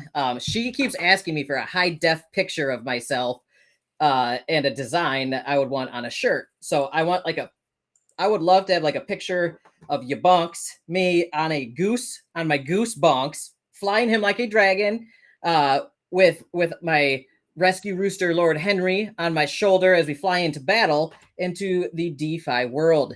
And that's just one of the ideas I have, but I really do need to get on that and get some merch going. And so one of the reasons my sanctuary, it's a registered nonprofit and everything. Only a couple people out here know like the name of the animal rescue and the sanctuary, just because my wife, she still thinks like DeFi and internet stuff is like scary, because I've received like threats out here and hate messages because I had covered projects that maybe have failed in the past. And that you lost money on, by the way. I lost a ton of money on those. Yeah, I'm out here losing money just like everybody else on those. So my wife's a little nervous, but she's coming to, as this gets bigger and bigger, like as this is growing, where she's like, well, maybe, you could tell people about, the sanctuary name and all that, but I don't know. So I'm thinking I'm going to do something in the middle where I might come up with like a specific donation address for like Bitcoin and Ethereum addresses or something like that, and allow people to donate there. And it would all then go to the sanctuary. And then that way it would keep the accounting separate, because I have received donations to my like personal wallet, and I'm going to have to like factor that out during tax time, right? So I want to have like my nonprofit, like crypto donations going to separate wallets. I actually have those set up. So I will, if you guys are, but they're going from the wallet. When you send them from your wallets to your bank, are they two different bank accounts? Yes. Yeah, I have separate bank accounts for my nonprofit business. Fantastic. Okay. Yeah. That's how we buy our hay and feed and all that stuff. So wait, Disco Chuck said you could sell a batch of NFTs, which allow the holder to rename any one of the animals in your care. You'd have to confirm with a pic of animal wearing name tag. Man, I couldn't change their names. We like these animals that we have taken. This is like their forever home, right? So like we facilitate rescues for all sorts of situations, from like point A to point B, medical care, treatment, resocialization, rehabilitation. But we only take in animals here at the sanctuary for like their forever homes on a very case-by-case basis, because those costs are crazy over the lifetime of that animal, especially the amount of time and work and labor it takes me and my wife. Like we work ourselves, like we got blisters all over our hands, calluses. Like we do hard labor here to take care of these animals. Yeah. And it costs a lot of money and everything to, $1,000 goat vet bill every couple months. Like that adds up. Same with the birds, the pigs, the dogs, the cats. It's crazy. So we've got about 30 plus animals right now, and we couldn't rename them because they're like our kids, right? So the animals we take in here are here forever. We promised them that. Great. So like our pig Scarlet, if I change her name to Scarlet, she might kill me. She's very intelligent. She'll be like, "Why are you calling me that?" But I actually do have an idea for an NFT project, and I was talking with do you know what's his name? Chris McCauley, I think. He's another YouTuber. He's a pretty big YouTuber. He actually did an animal rescue NFT a year ago or something to help other animal rescues. And I've been talking with him maybe about helping me out with starting one as well. But it's going to be, I think I may have told you about it. I have a whole different idea for an animal rescue based NFT. I don't even want to touch on the ideas because it's actually really cool. It'll become like a fun, innovative thing that's more than just like buy an NFT, the funds go to the thing, right? It'll be actually have utility and use cases, but at the same time, running a project sounds like a nightmare. So, especially with how people are out here. Cam Fulton, yo. My dude Cam, actually, by the way, he's one of my friends out here now in DeFi. I've talked to him for a long time. He's actually donated straight to the sanctuary. So, Cam, thank you for that. Awesome. He covered an emergency goat surgery like 2 months ago or a couple weeks ago. He reached out to me and helped us out. Kurt just asked you for your wallet as well. So, oh man. All right. I guess I will drop the sanctuary wallet. I set this up a couple days ago. I haven't screw it. I'll put it out there. So this is here is the sanctuary wallet. This is EVM, by the way. So any EVM stuff, don't send like over the Bitcoin network or anything. But that wallet address I just posted is for our sanctuary, and it's like BEP20, ERC20 compatible. So anything that's like an Ethereum related blockchain, the funds should work there. I just have, I'll send the gas for whichever token it is to it if I have to move the funds. But yeah, that's it. So that's the new sanctuary wallet. I've also got a Bitcoin wallet. If anybody is into Bitcoin, let me see if I've got that saved. I appreciate you guys for for that. Amazing. Yeah, I'll be. So just send to the EVM wallet. We can send. It has to be ETH. ETH, anything that's EVM compatible. So Okay. Binance, anything on the Binance Smart Chain, anything on Ethereum Smart Chain, Avalanche, any of those that are EVM compatible networks, that's an EVM compatible wallet. So you can send USDT, BUSD, doesn't matter, USDC. You can send it all to that. You can send it all to that, yeah. Even on the anything. Binance. You can send shit. You can send me some shit tokens. You can send me stables. You can send me gas tokens. Anything is super appreciated. And all the funds going to that wallet will go to the care of the animals. And yeah, and it's all public. Okay. And I'll also send. I still have those Caesar. Remember that rebates token Caesar? I still have those tokens. So I'll send those to you, so you can't say I didn't send you any tokens. Don't send me shit. Remember Caesar? You guys remember Caesar? It was supposed to be like the next Titano, maybe, but didn't happen. So here's the Bitcoin address. I set up a Bitcoin Taproot address. I think Taproot's all backwards compatible with SegWit and BTC Native. So any donations to that Bitcoin address also will go to the sanctuary and only the sanctuary. It will not go to my DeFi degen portfolio. If that's if you guys are worried about any of that. So yeah, I thank you guys for taking interest in that. For real. Thank you guys.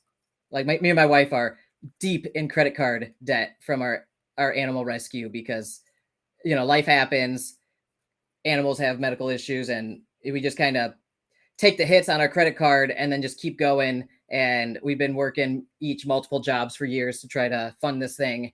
And we're still going, and we're only going to get bigger, especially as I blow up this YouTube thing.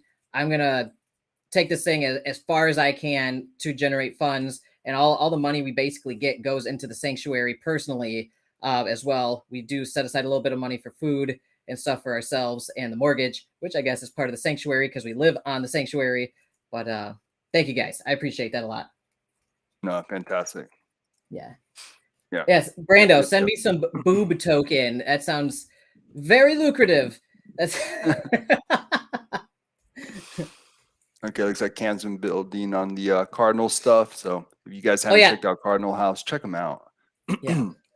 Yep. And Cam, I'm gonna give a testimonial to Cam for Cardinal and Obsidian. Both of those organizations have been, really good to me over the past couple of months, and they've been a pleasure to work with. They've saved me from some really painful situations. And I use both those groups to cross-reference. I'm like, is this project legit? Are they real or are they scammers? Because I see you've already talked with them, and they can say stay away from those guys, or like, no, they're cool. So I'm going to be giving some testimonials for House of Obsidian as well as Cardinal House. I think they're both great groups. So if you guys haven't checked them out, go check them out.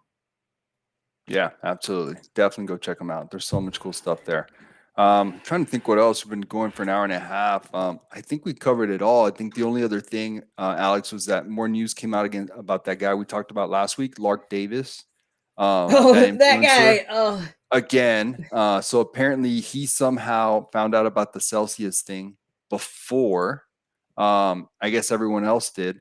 So he was able to get 2.5 million out of his Celsius account just in the nick of time. So it just keeps getting worse as far as the information from that guy. Yeah. Yes. Same guy, Zach, what is it? XBT or whatever. He figured that one out too. So Lark pulled out $2.5 million out of Celsius right before that whole debacle where they froze everybody's accounts and stuff. And he had sent out a tweet of like, oh man, I guess we better get our stuff out. And it turned out that he had already taken all his money out before that tweet, like days before that tweet. So dude, that's awful. Well, I don't want to, I always, DJ Cardinal House. That could be DJ. That's a good DJ name. Just responding to that one. That was funny. Yeah. So that could just be an unfortunate timing. Like so I got to play devil's advocate here. Or I guess this would be like devil's advocate, be like inverse devil's advocate. Inverse. Yeah, because we're assuming he did something nefarious there, But at the same time, maybe it was just like a crazy timing coincidence that he pulled that out, and it just looks very, very suspicious. So I always want to give people the benefit of the doubt, obviously, but yeah, that crazy timing. Yeah. Especially because all those tokens that he told everyone they're about the 100x, he literally sold them right after sending out all those tweets, right? So yeah, that's bad. That's bad, man. Yeah, I don't indefensible, I think.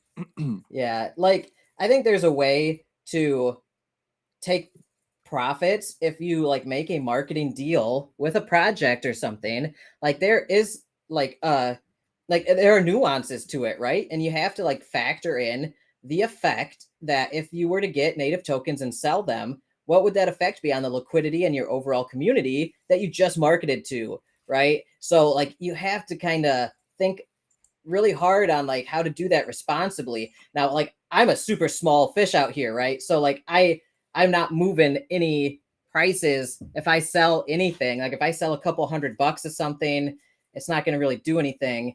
But like somebody like him who's selling $400,000 at once, that can wreck a small cap project's price in the short term, right? And that's like where you really need to like be thinking long and hard. Like, okay, maybe you need to start taking marketing payments for your time and risk and effort and your platform and the value you add to a project. Maybe you need to start thinking about taking those marketing payments in dollars in a stable coin, right? So like that way you're not sitting there holding a bag that you could just drop and wreck a whole project and community, because that's especially one that you just marketed, especially if your marketing style is the moon boy thing, right? Because if you're a moon boy and you're saying this is the next 100x, and then you go and you dump the next day, that seems a little disingenuous, and I think is an ethically gray area for sure. And I think it's yeah. I mean, he meant to say short. He forgot to say short. This is my next 100x short. Yeah. Rybear, we talked about spring games quite a bit at the start of today's show. Definitely check it out once we're done. I think we talked about spring games for like 20 minutes. Austin Clark was in here. He jumped in, added a bunch of good stuff. Alex knew of the situation as well. So definitely check out the start of our show today. We covered it in great detail.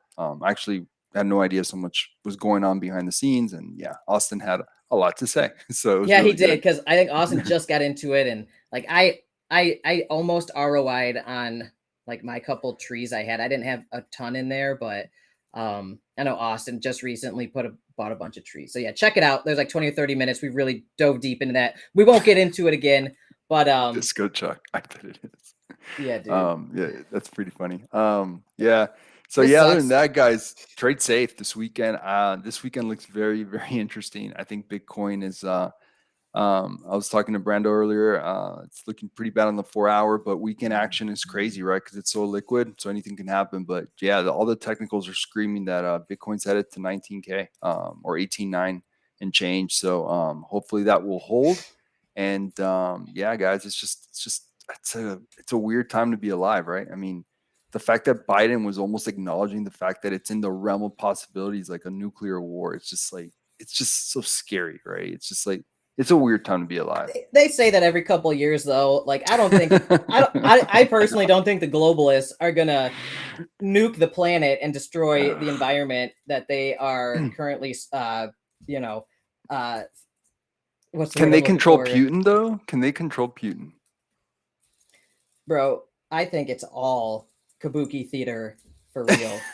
On a grand scale that we can't even imagine, controlled by people that are so rich we're not allowed to know about them.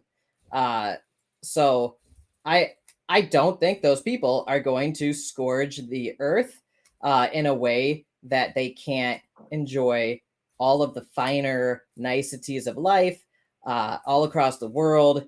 Life's great. Life's awesome. Yeah, I mean, if you have trillions of dollars and you're exploiting everybody everywhere, then like, why would you burn the whole thing down? They're not going to do that. I don't think so.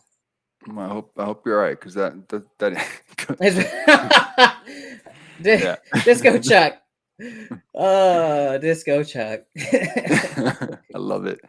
Well, So, guys, man. I think that's it. Unless if someone wanted to cover a specific project or anything else, I can't think of it. And I mean, we could have done this forever, right? There's always something to talk about. Dude, I could talk DeFi forever. You know that. Like, if you get me on, if you schedule a call with me and you get me on a call, I will talk with you for hours to the detriment of all of my future scheduled calls and meetings that day. And so that's why, like, I have to be very careful about when I schedule phone calls and things like that, because I love to talk about DeFi stuff so much. Because my wife, she won't talk to me about it, and the animals, they don't respond to me when I ask them, "Hey, did you hear about spring game?" They're just like, like they don't get it, man. You get it, you get it. All you guys listening and responding get it. Oh, all right. Rybear brought up a really good one. What do you guys think of investing? Not investing. What do you guys think about participating in balancer dexes? I do this linguistic thing because this is unregulated. None of these are like securities or anything like that. So like I can't really use the word investing. If you're in the United States or wherever else, like know the laws and regulations before you participate in any crypto projects. Not financial advice. I'm not a financial advisor. These are not securities. These are just games. These are all DeFi games that we are playing in. So even I second that. I second that. Yeah, because like man, Kim Kardashian, bro, they went after Kim Kardashian. How are they going to go after Kim Kardashian like that? Anyway, yeah, gambling. I agree. It's super gambling, but balancer dexes, I think, are super cool. And I think Equinox is awesome. Personally, I know a lot of people are like, it's very new on Binance Smart Chain, but I think it has a lot of potential. And I know some people who have been making bank on it because they know the inner workings better than other people, right? So there's a way that you can strategically balance how much you have in the dynamo, which gives you 2.5 times your rewards on any other liquidity pool that you're farming. So if you own 1% of the dynamo, you can get 2.5 times your rewards on up to 1% of any other pool, right? So yeah, balancer is OP. It's overpowered. So if you know how to play balancer dexes, you can make stupid money. Like I have, there's like a whale group that I'm aware of that is just like they know the game and they are just like using their voting power basically to say, all right, guys, this week let's farm the liquidity on the A share pool, or let's farm the liquidity, or they might think blue chips are going up this week. Let's farm the liquidity on the blue chip pools. So they'll move their voting power over to that pool that they want to see boosted. And then on top of that, they're getting their own specific 2.5 times dynamo boost. So I'm seeing people making 3, 4, 5% per day staking on Equinox because they know what they're doing and they're strategically staked a portion in the dynamo and then a portion in that in the pools. And then they're like, I know people making 1% a day on stables in there because of that, bro.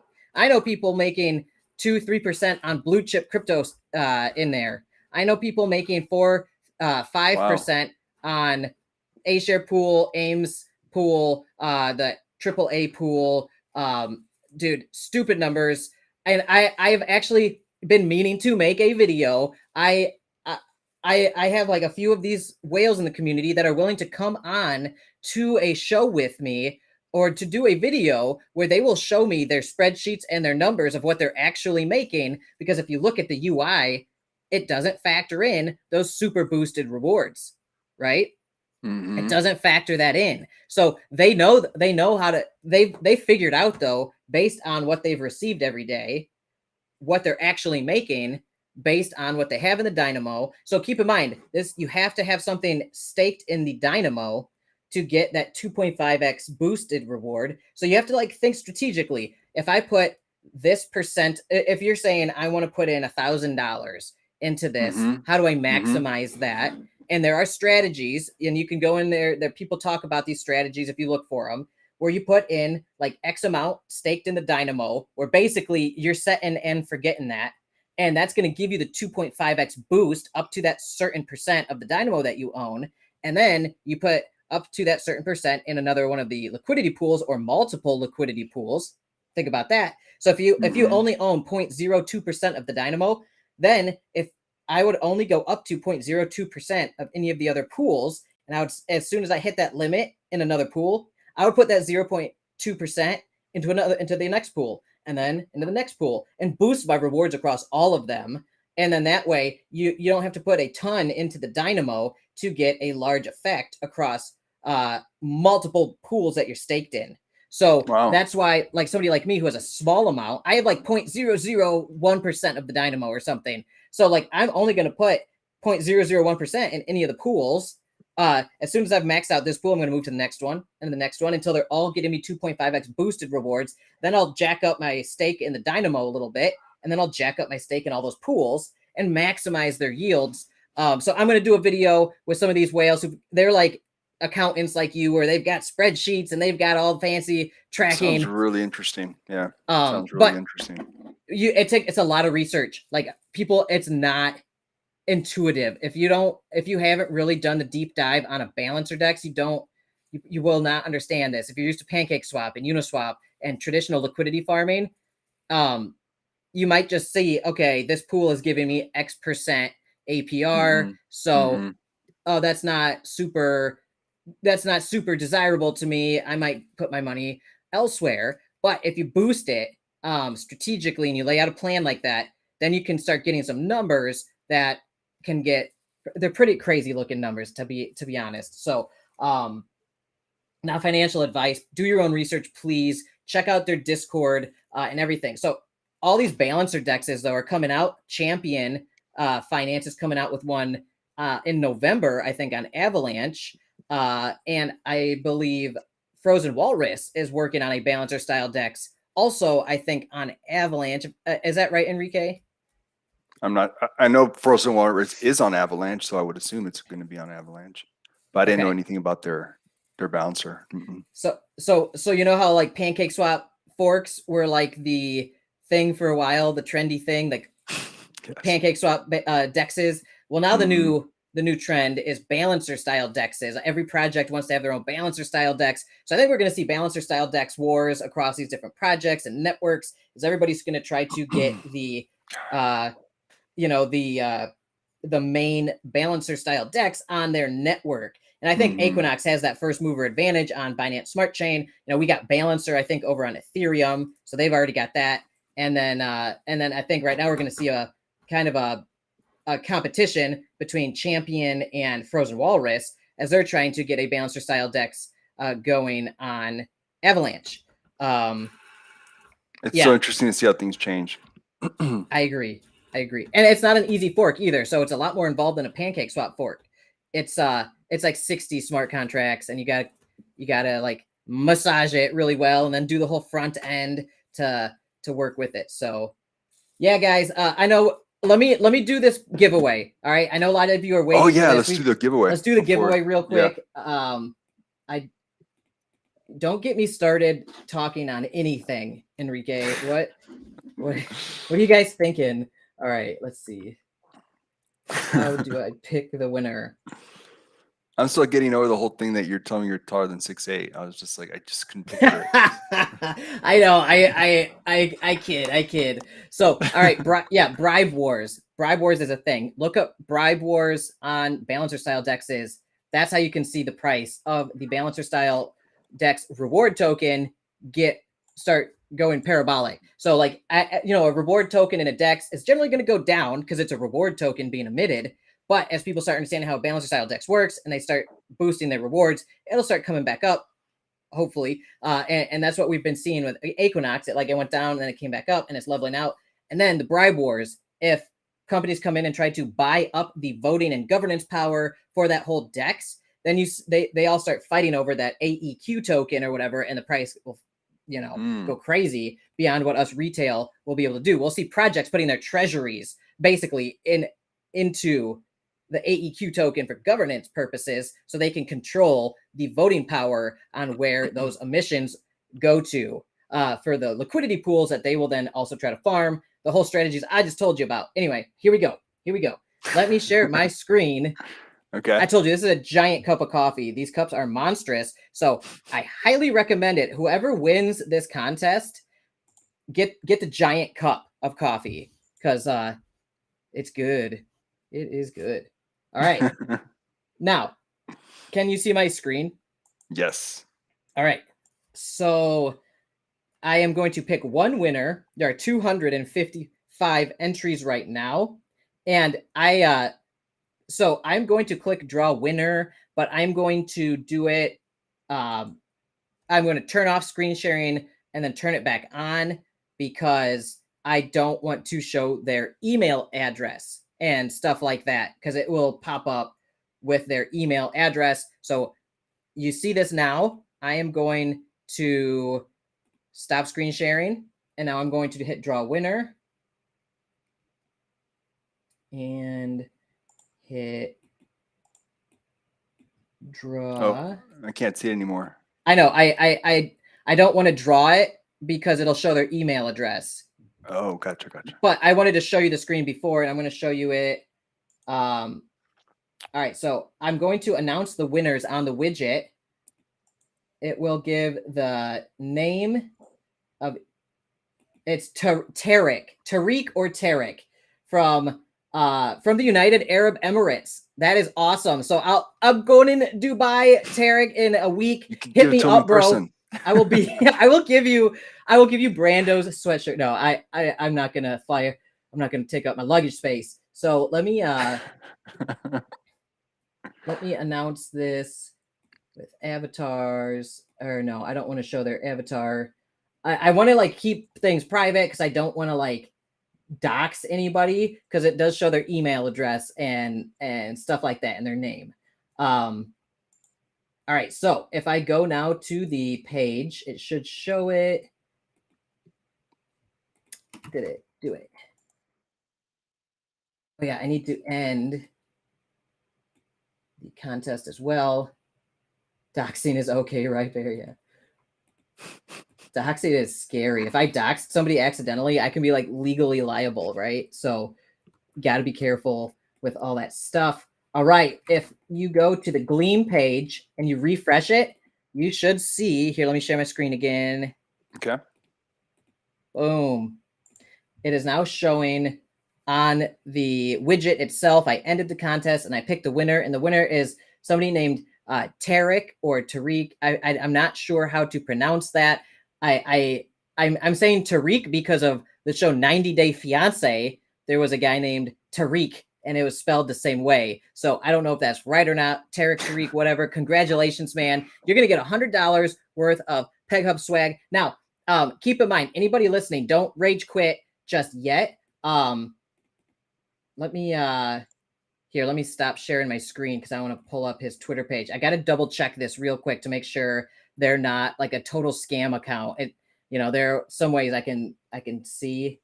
Yeah, you can kind of tell. Yeah. So let me verify his actions, make sure he didn't use bots. Okay, he legit. Well, he didn't. He did all the tasks, and he looks real. He's got a Okay. long running Twitter page. He seems to love crypto and NFTs. And Tariq, congratulations, man. All right. He has won, and the thing that won for him was the bonus task. If you complete 6 tasks, you get a bonus 3 entries. That's what won for him. So if you're listening and I do a Gleam contest in the future, make sure to do all as many tasks as possible because I have bonus tasks that pop up if you do enough of them that give you extra entries into it. I'm just figuring out how to use Gleam, so I'm getting better at it every time. Congrats, Tariq. I will get in touch with him if for some reason PegHub merch shop does not work for him. Like if they're like shipping and customs issues with his country and everything, I will pick a new winner next time. But I'm sure it'll be fine. I don't think there should be any issues. But if there is, I will let you guys know if he can't accept the gift for whatever reason. But for all purposes, Tariq has won. Congratulations, buddy. I'll get in touch with you. I'll send you a DM and an email. I will email you and DM you and cross-reference both so you can make sure we're both talking to the same people. Do not send anybody your seed phrase. None of that's necessary. You don't need to send anybody anything, Tarek. I will literally be sending you a code that will give you $100 worth of credits in the Peg Hub merch shop where you can buy this cool stuff. So you can wear some crypto swag. It almost looks like I'm wearing a Pornhub shirt. So like it's edgy, and it says like crypto staking revolutionize on the back. Anyway, that's it, Enrique. I know you got to get going, so I'll wrap that up. All right. Well, everyone, thanks for watching. And I think next week, no show, right? Because you're in Dubai. So. Oh man, I love this show though. Dang it. So Nat, we'll get you on the week after. Since we'll have no show next week. Well, his cart comes out to 101.99. That happened to me on a different merch shop. That actually happened to me that's happened to me, Kurt. Also, I'm going to be doing another giveaway. So I only like to run one giveaway at a time because it takes a lot of time to like manage it and do all the stuff for it. My next giveaway is going to be a pre-send NFT.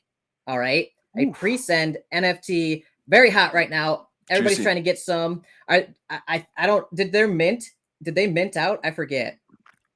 I don't know. So you might not even be able to buy these anymore at the moment. But I'll be doing a pre-send NFT for my next giveaway. It probably just keep an eye out on my Twitter page and on YouTube. All right. So thanks, Enrique, for letting me put that out there. Of course. All right, guys. Everyone, take care. Thanks for watching. All right. See ya.